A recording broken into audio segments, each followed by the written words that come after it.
Hey, it's Charlie from Charlie's Flybox, and since we're on the old-time streamer subject, I'm going to twist you up an old Mickey Finn. This is a fly that was developed in Quebec in the early 1900s by a guy named Charles Langevin. And originally this fly was called an assassin, and somebody along the way renamed it the Mickey Finn, which, for historical purposes, a Mickey was when somebody slipped, the modern day equivalent of a roofie into your drink. Thieves used to do that, so you'd pass out and they'd steal your stuff. I don't know if this would be called a roofie today, but it's called a Mickey Finn. And it's an old bucktail streamer, and it seems simple. I've tied a couple of these this morning, and I tied them for my streamer book. And every time I sit down to tie one, these are always more complicated than I remember. They're simple enough, but there's just a few complicated little parts. So I'm going to walk you through, and even if they don't come out perfect, they still catch fish. But we've been talking about dropper flies and flies you can fish behind a bigger streamer, or different looks that you could throw at fish. And these old-timey streamers, while they seem old-timey and they're not anything like a sex dungeon or a baby gonga that you might fish these days, that does not mean that they are not effective flies. And you should know the techniques of how to build them. So with that, I'm going to twist one up for you. So what I've got here is a Tiemco 300 size 6, which is a nice size for this fly. It's not giant, it's not tiny. It's just the size that it needs to be. And I'm going to start off with some 14-aught Veevus in black. And I'm going to start this just a couple, eye length and a half or so, behind the eye of the hook. And I'm going to wrap as smooth a thread base as I can all the way back to the bend. You do have to manage your thread twist here as you go.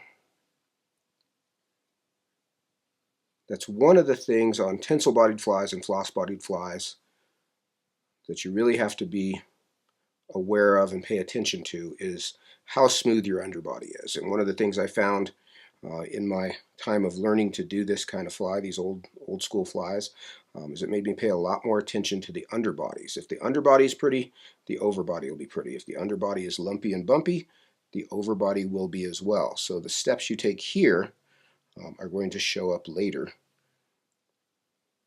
So do it right.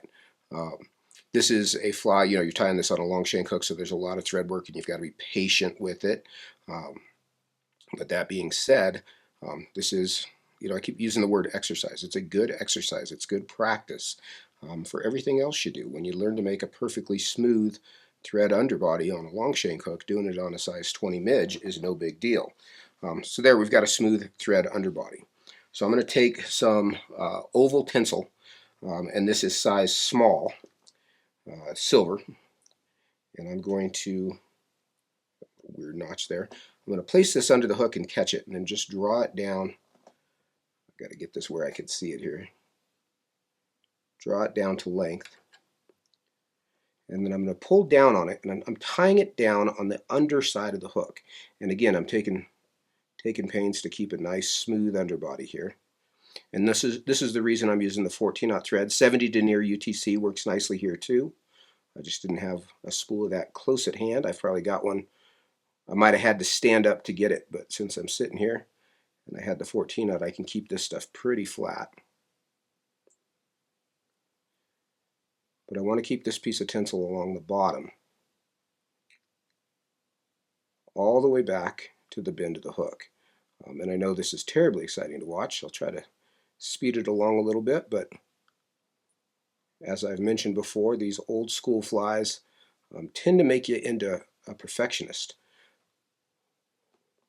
And there's no reason not to be. If you're going to sit down, if you're going to do something, damn, be good at it. Nobody wants to see your half-assed effort, and I know nobody wants to see mine. So we're going to do this right. So smooth thread body coming forward again. And you can see I'm slightly more open on my spacing, my thread wrap spacing coming forward than I am coming back. But that underbody is remaining smooth all the way through. You can even take a burnishing tool at this point and kind of smooth that out just to take off any ridges. Yeah, that's nice and smooth now. Okay, so now for the tinsel body, I'm going to take a piece of size large, size 10 Mylar tinsel, and I'm going to tie it in. Let me think this through here. I'm going to tie it in gold side down and sort of tweak that around to the bottom of the hook the same way, right up to the end of that thread base. And again, I'm going to wrap back over that very smoothly. So gold side facing down, silver side facing toward the hook.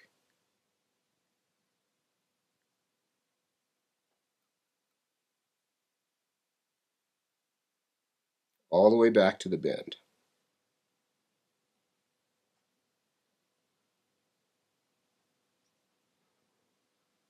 And all the while, I'm trying to keep everything smooth and even. No lumps or bumps. So I creep back all the way to the bend there. And then I'll come forward again. And this is where I want to really make sure that I keep this as smooth as I can.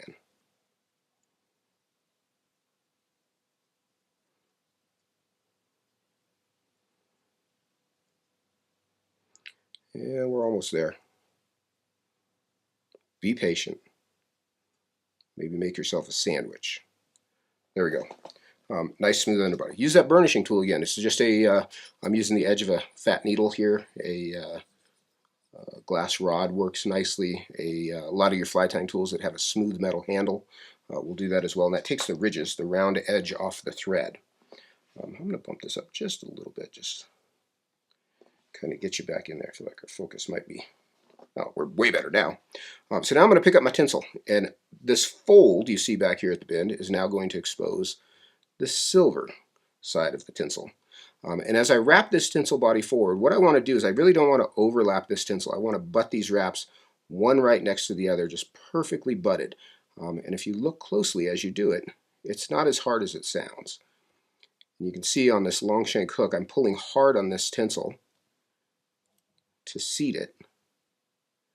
So we get an almost seamless body, but you can see it deflects the hook a bit because I am wrapping so tightly.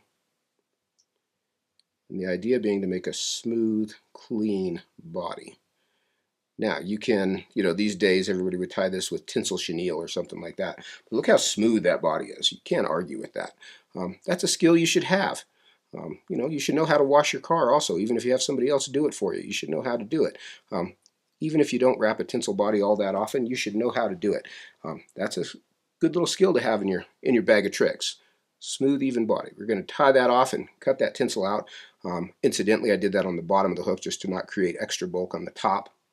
And then, as I like on these streamers, I'm going to, and I'm going to try to get it where you can see it here when I do it. I'm going to wrap this rib by setting my vise at a 90 degree. I have a Dynaking Barracuda. Again, I'd have to stand up to get it, but it's just here on the other side of the room. And I should have tied this fly on the rotary vise. But I set that hook in my Pro vise here at 90. And I'm going to use the rotary feature to wrap this rib. So I'm going to pick up this silver tinsel. My thread's hanging here at the front. Loosen this up, and I'm going to wrap a fairly tightly spaced rib up over that tinsel body with the oval tinsel. And if you set the angle and just hold the tinsel tight, you'll get a perfectly spaced, evenly ribbed body. Now, my thread went around the hook that same amount of time, so I'm going to unwrap all of those turns. Again, just not to create extra bulk that I don't need. And then I'll tie that tinsel off on the bottom of the hook as well. And I can come in and trim that out. I'm just going to lock this down. I'll just finish this fly at this angle. The conventional vise angle is more comfortable for me. I've just always tied on that, so that is why I usually do that. But I think I could do this fly from here on out this way. So now we're going to get to the bucktail wing part, which seems simple enough. And let me warn you, it's not. You can see I have left about 2 eye lengths worth of bare space, and I just put a thread base all the way up to the eye and back again to the front edge of that tinsel body. And the wing of a Mickey fin is made up of 3 stacked bunches, yellow, red, and yellow bucktail. The yellow and red, the first two bunches, are about the same size, fairly sparse, and the second bunch of yellow is about twice as thick as the first bunch of yellow. So the second bunch of yellow is as thick as the yellow and red together of the first bunches. So that wing is staggered a little bit. It's a little more yellow than red. So I'm going to take a nice bucktail with some nice straight hair. And it doesn't have to be perfectly straight, but you don't want super wavy. And I'm going to cut a clump off. And one of the things that will throw you off on this slide, and me included, is you're going to grab a big chunk of bucktail and huck that down on there. You want these to be pretty sparse. So I see one broken tip in there I'm going to get out right now. So I cut a clump off, and then I'm going to hold it as close to the tips as I can and pull out all the short stuff. And then I'm going to thin it down even more from there. You know, I haven't counted these, but I'm guessing there's, I don't know, 15 or 20. Pretty sparse little bundle, like so. I like to run that through my mouth and wet it, and then I can kind of measure it. Shank and a half is about what I'm shooting for. Now, to keep these colors separated, there's a couple little tricks, but that's something you want to be aware of as you go forward here. So I'm going to measure this. I'm going to lay it on top of the hook. I'm going to take a couple turns around it, and then I pick these butt ends up and make sure this stays on top before I anchor that hair down.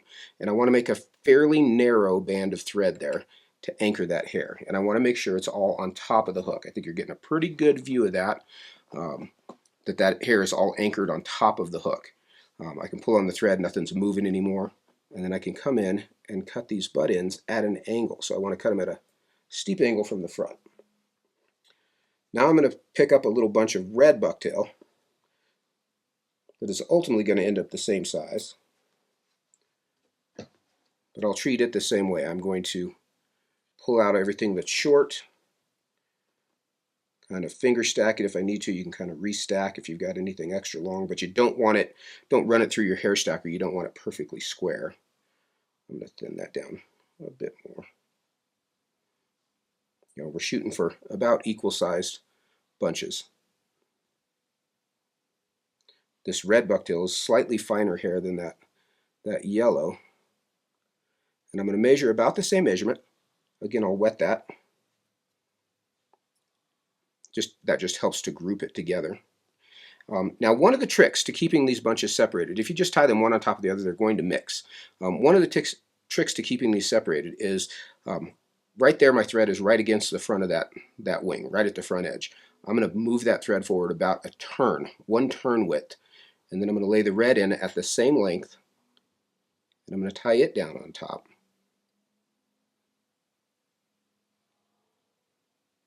And it just occurred to me that I didn't switch threads, so I'm going to just continue on with this. One of the reasons I would have switched thread to A-dot unithread here is it's a little bit more round and doesn't spread out so much. I just spun that 14-aught up and it will do the job, but you can see the liability there as that thread starts to spread out. It doesn't stack quite as nicely. Now, the point that I was getting at, let me get my bodkin here, is I'll try to get this where you can see it. We're going to leave a little gap in between. This thread head does not go over all this hair. We've got a little gap in between the base of the yellow, about a thread width worth of thread space, and then the base of the red. So we're staggering that tie down to keep those colors separated. And we want everything up on top of the hook. Then I can come in, I'm going to anchor that down just a bit more. I get to talking and forget where I was, but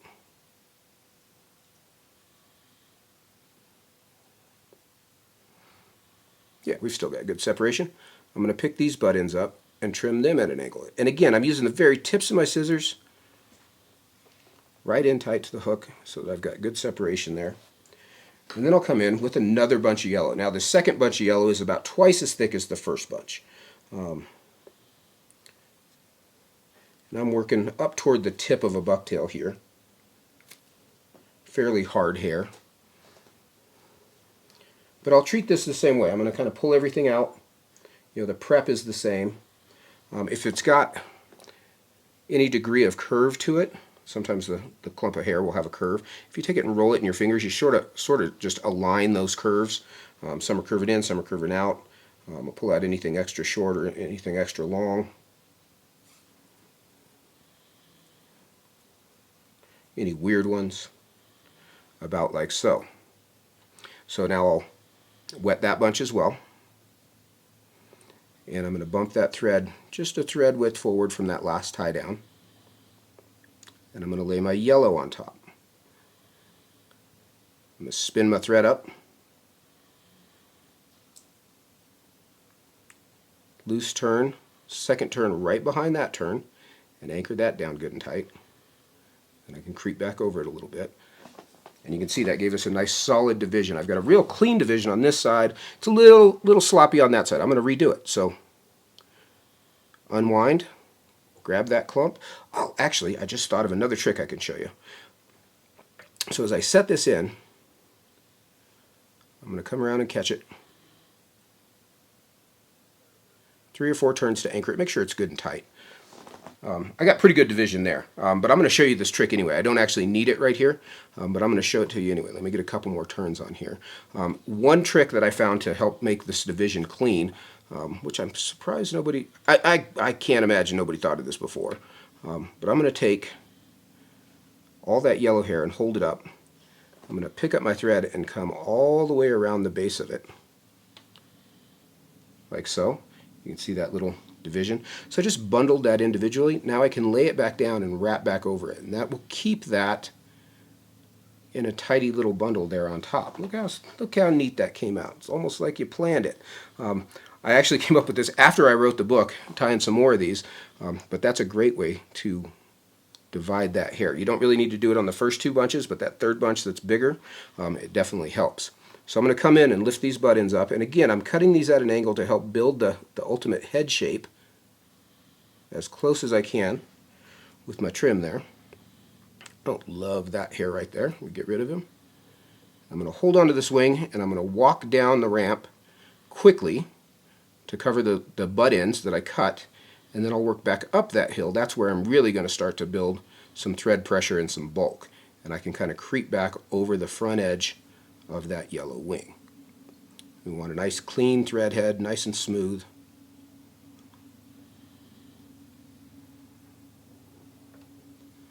And we've got pretty good division there. I messed it up a little bit here. I'll fix it.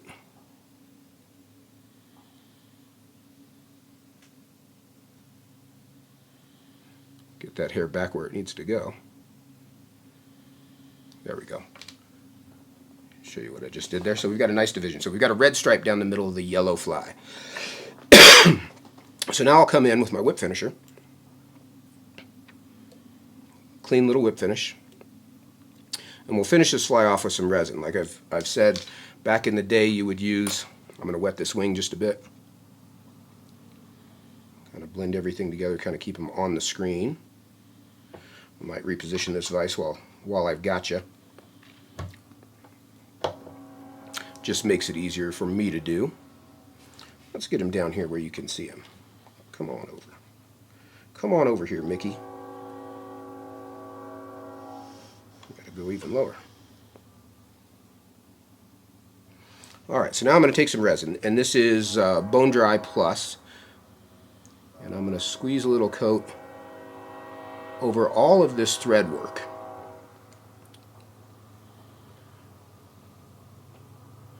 Even into the base of the wing a bit. I want to make a nice, smooth, clean layer over the top of all this. Now here is another little trick, is at this point you've got everything sort of pinned in place. I like to hold this tight, hold this wing tight, and keep that division as I cook the resin. That resin will start to bleed into the bottom of that bucktail, and that will help with that division, which is not a technique they had back in the 1900s when this fly was invented, but I can guarantee you if they had that material they'd have used it. But you can see our little red stripe down the middle, skinny little bodied fly. These are great little fry imitations. This is a bright colored one. You could tie this, bucktail streamers come in a plethora of colors. You could tie it in all kinds of sort of different colors, black and brown, brown over white, brown over gray, minnow colors. I think you're getting a pretty good view of that staggered head as well. Pretty cool, old school streamer pattern that will catch you just as many fish as it did back in the day. Those fish are all dead. These new fish have probably never seen it. Don't make me keep telling you. Go tie some of these up. Become a better tyer. Go throw them in the water. Become a better angler. It's fun. Nobody wants to just tie perdigons all the time, do you? I don't. You guys, thanks for watching. That was the Mickey Fin. If you need anything, charlieslybox.com. Take care.